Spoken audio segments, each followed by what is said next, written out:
the curve width is 4.5 inch and the height of the curve is 6 inch.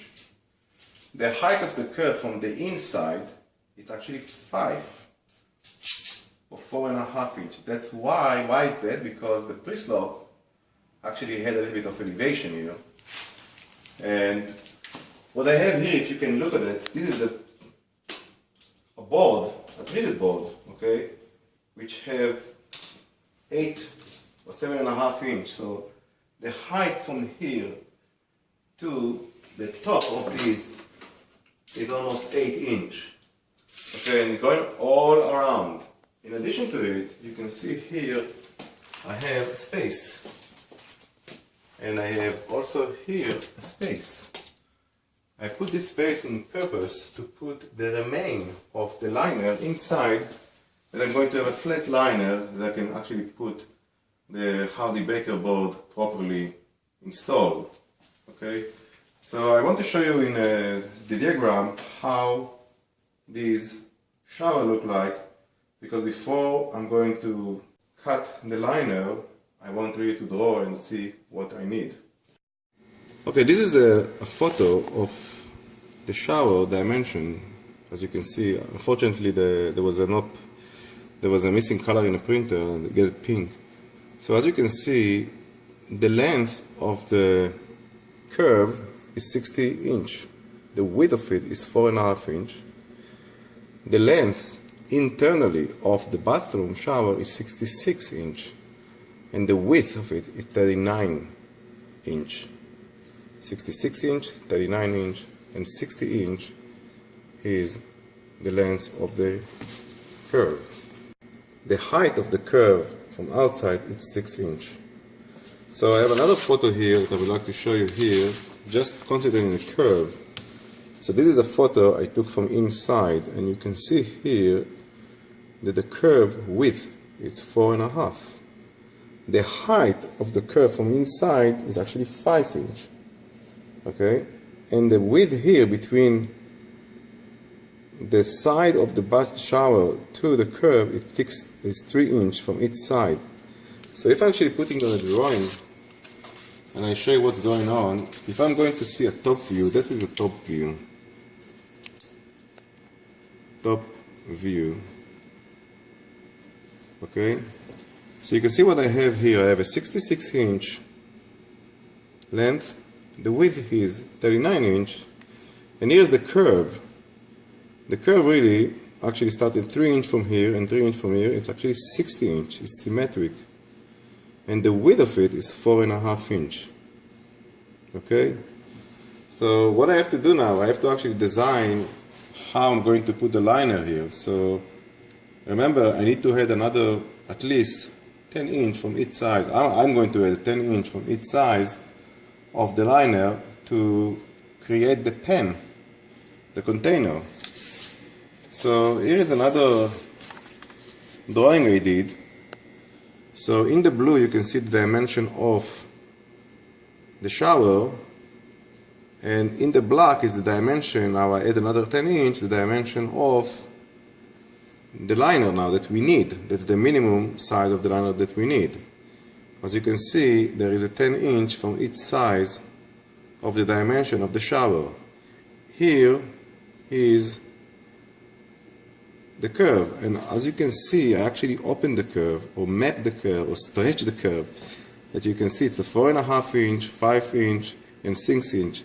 The total actually is almost 15 inch from here to here, because you need to cover or hold the curve.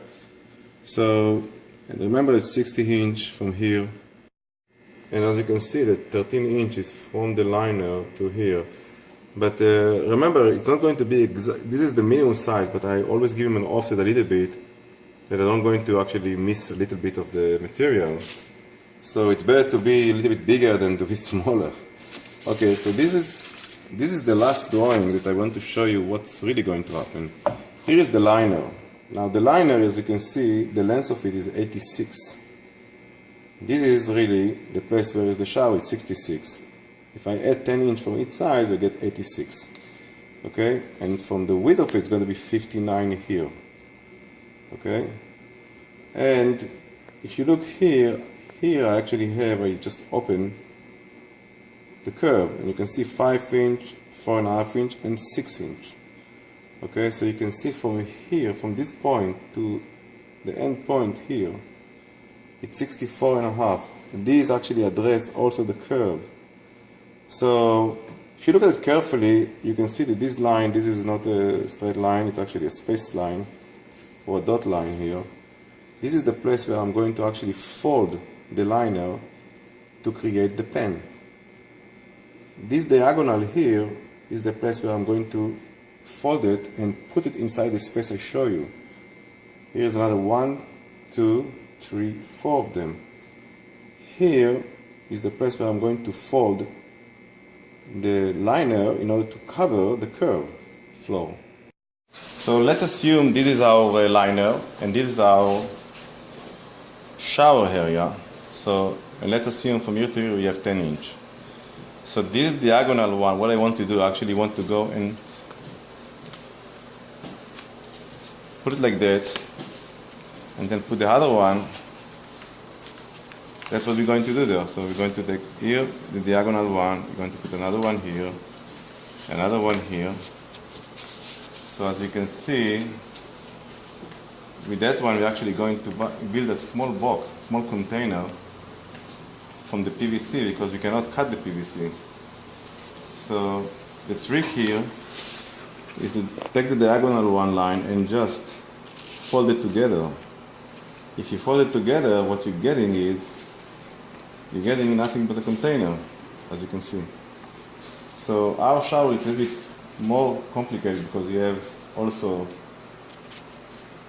a curve, and it's not exactly a rectangle per se. So I prepare another paper where I would like to show you what we actually have. But that is the idea why I actually put here a diagonal line. So you can see diagonal line, that's the way it should go.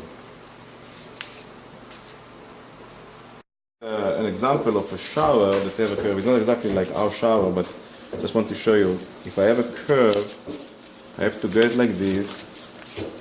If you can see, the curve is here, and here, and here. So this is the one I'll show you. And here I have to, again, put the diagonal here, so you can see what's going on. Okay, so this, you can see everything you have to cut in diagonal. So what's happened here, this remainder will go inside some space that I actually prepare for it. But this is a kind of a curve. That's what we're going to do from the PVC with the liner, by folding it like that. So it's very nice if you can actually go and prepare before you actually put the liner, just drawing the lines, and then you cannot make mistakes. You probably go an offset of maybe 1/4 inch, and that's okay. That's why I actually had another 2 inch that I will be exactly, to put the liner exactly on the correctly. So what you see here, this design, that's what you're going to see on the liner. I'm going actually to draw this diagram, these schematics on the liner, and I go from there to install it on the shower. So this is the pen liner diagram. You remember that we're actually drawing it per shower area, as we already explained. So what you see here, or the diagram here, is actually mapped to the real liner. Okay, so as you can see, this liner actually is composed with 2 liners. We glue it. Okay, and now what we're going to cut it. We don't really need, this is the liner until here, but we take 5 inch reserve just to make sure that if we miss something, we're not going to be missing small part. So we take a 5 inch reserve here. So we really need from here, this area to that area, but the 5 inch reserve is to protect us in any case. And we're going to cut the liner using, you can use either scissors, a normal scissors, or you can use a utility knife. Now if you use a utility knife, please change the knife if the knife is not sharp enough, because I actually replaced the knife, I just flip it. As you can see, it's very sharp now. So you can use either scissors or utility knife for it. I'll first try with the scissors because it might be easier, and it's really easier. It's cutting very easy. So here it's very easy to cut it with the scissors.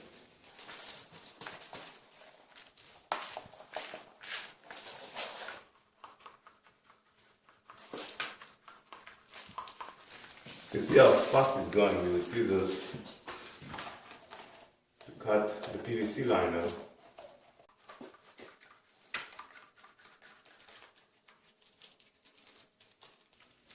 Here we get a problem with it.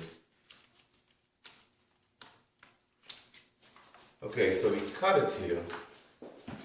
And this PVC is actually Ote 40 milli PVC, which is the most popular probably. So you can see the only thing we need is that piece. And this is a, you can go and actually, without doing what we did, and throw this liner there and make it, but you might go into a very disappointed sometimes. So it's better to actually measure and put all the line on the liner, and then take the liner and put it and try it there.